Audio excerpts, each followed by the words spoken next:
Hi everyone, welcome to my video, and for today's video I'm gonna discuss about the assessing the physical fitness level.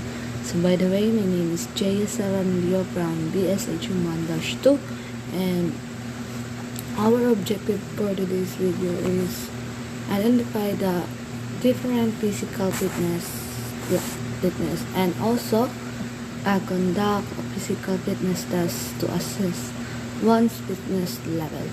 So what is assessing the physical fitness? So a series of tests that measures and monitors students' physical fitness level. The series of tests assess 5 components, which is the physical fitness made up the total cardiovascular, muscular strength, muscular endurance, flexibility, and also body composition. So today we're gonna talk about the 5 components of physical fitness level. So first is test for flexibility. So sit and reach.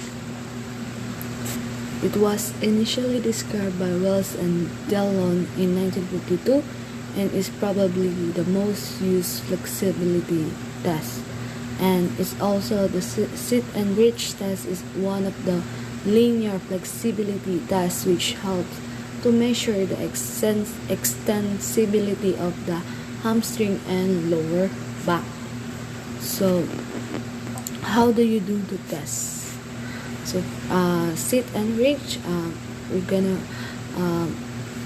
what do you need? A box and a measuring tape, or a sit and reach table, as you can see in the picture, just like that. And then how do you do the test? First is sit comfortably on the floor with your legs straight out in front of you, so you can see that. And then place the measuring tape with 0 centimeter level with your feet, parallel with your legs. If you are using a sit and reach table, the measurements are already marked. And then step 3, put the soles of your feet shoulder width apart against the box or the table. Make sure your knees are locked or straight, as this is what determines hamstring flexibility. If your knees and bend during the test, the result will be inaccurate. So you're gonna first is place one of the top of the other, and second is lean forward. And then 3 steps is legs fully extended and knees straight. As you can see, this is straight. Bottom of feet against the sit and reach box. And also the last is hold the stretch for 2 seconds. As you can see in the pictures. So in sit and reach, we have disadvantage and advantage. So the advantage is it is well known a test, right? And then it is quick and easy to perform. I agree for that, because I'm agree for that. And then second is there is a lot of normative data to use for comparison, just like that. And then the disadvantage is variation in length of individuals' arms, legs, and trunk can make comparison between people misleading. And second one is the test focuses specifically on the flexibility of the lower back and hamstring, so does not measure the flexibility of other parts of the body. So next is about test for speed and agility. So one example is Illinois agility run test. So what is it? The Illinois agility test is a fitness test designed to test one's sport agility. It is a simple test which is easy to administer and requires little equipment. It has the subject ability to turn in different direction and quickly change speed. So in the picture, this one, how do you do this? Okay, as you can see, na duha ka tao. So doesn't mean nga duha jud na ka tao, usaran na siya. First, yung buhaton kay hapa. Hapa, kanang for that, iyahang kinahanglan, what do you need? Sa flat, non-slip surface of 8 cones, kanang dira, 8 cones, and stopwatch, and also assistant partner para makatanaw sa imuha. So, how do you do a test? So, set the course as shown in the diagram.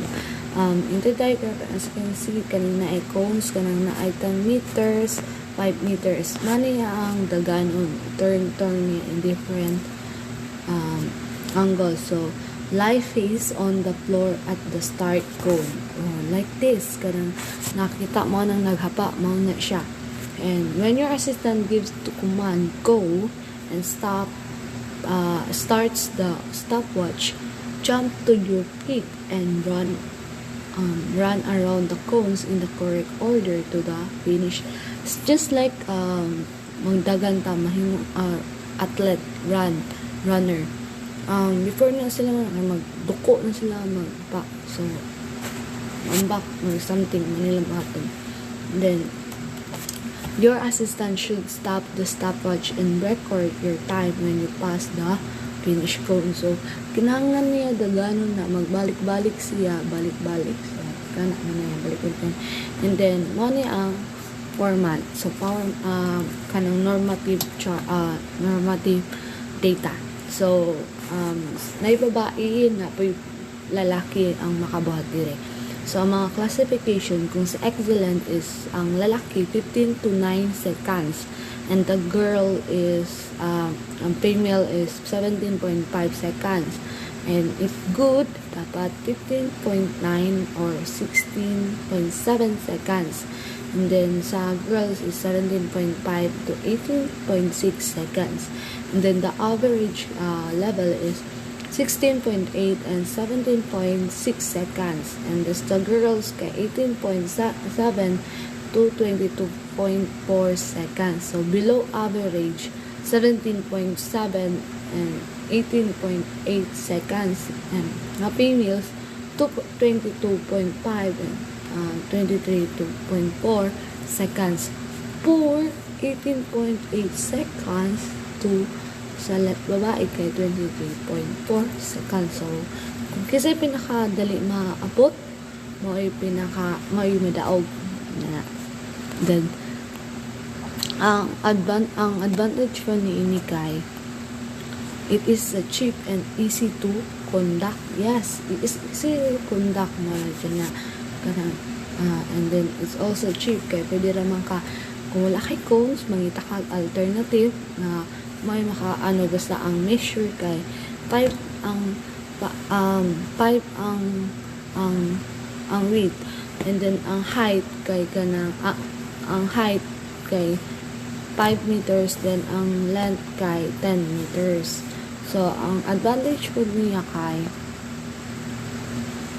human error can lead the inaccuracy in timing.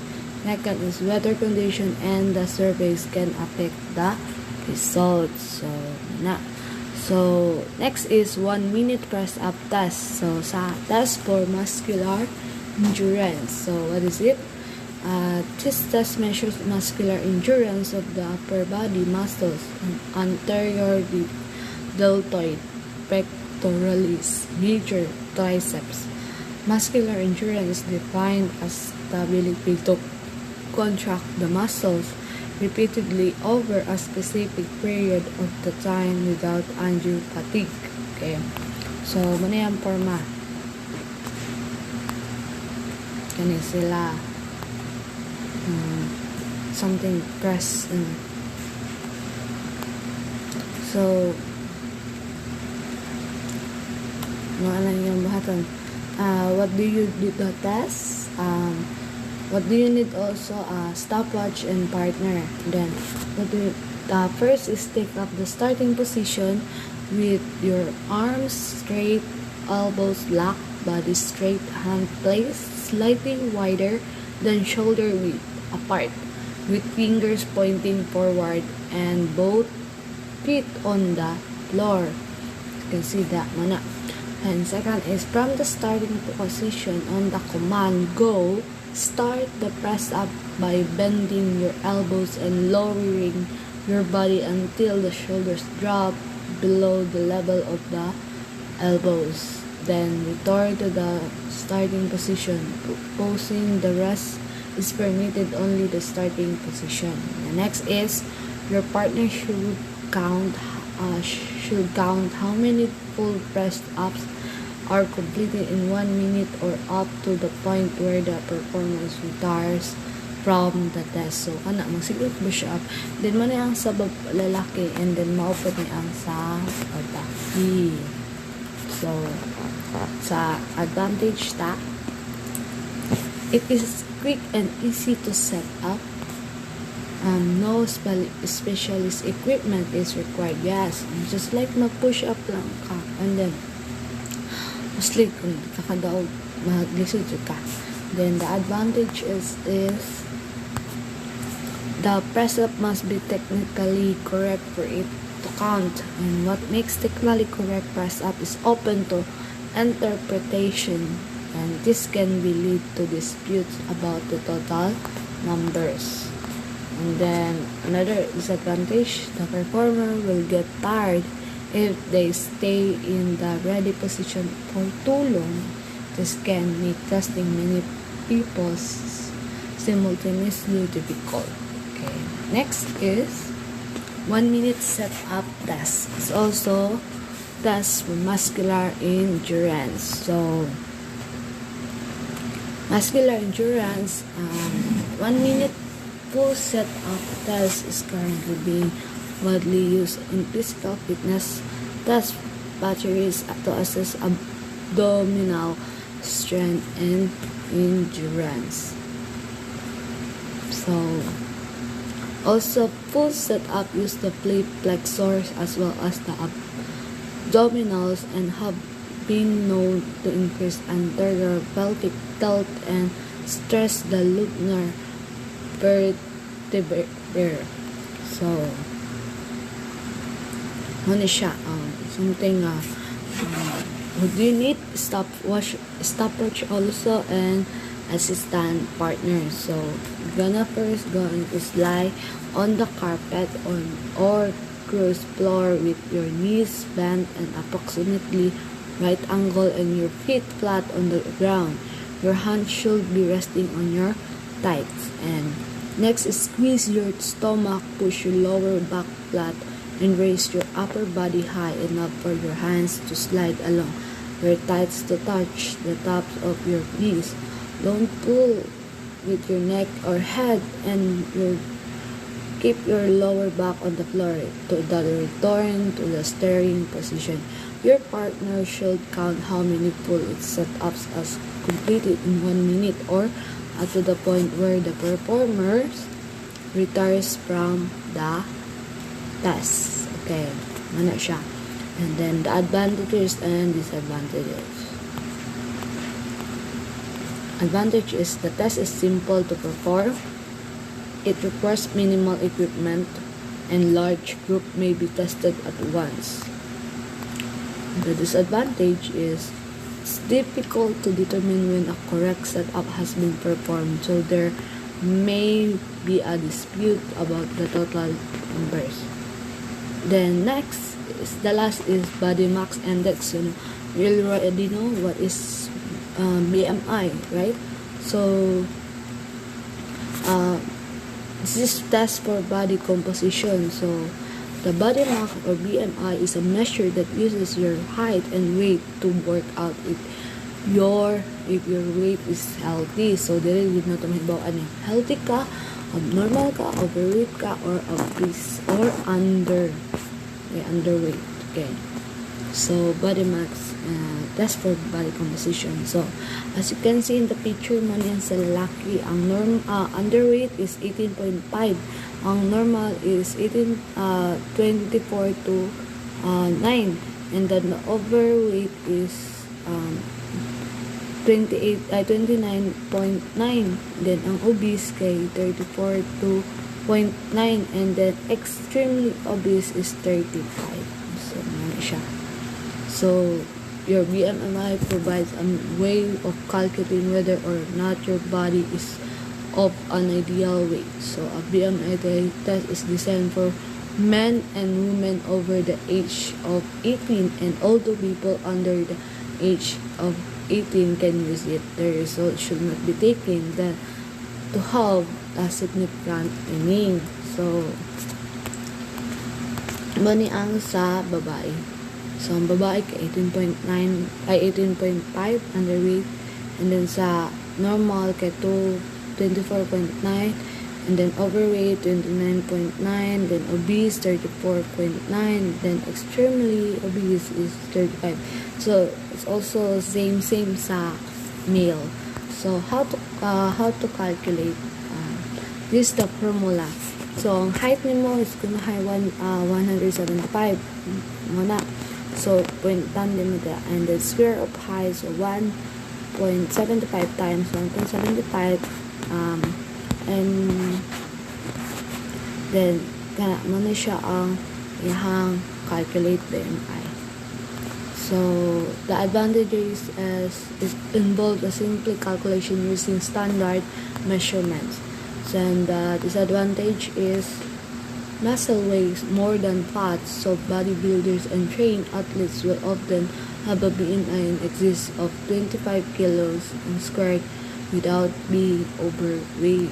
So, ano siya. So, the last is, fitness is like a relationship. You can't cheat and expect it to work. So, ano siya ang katong mga about assessing physical fitness task level.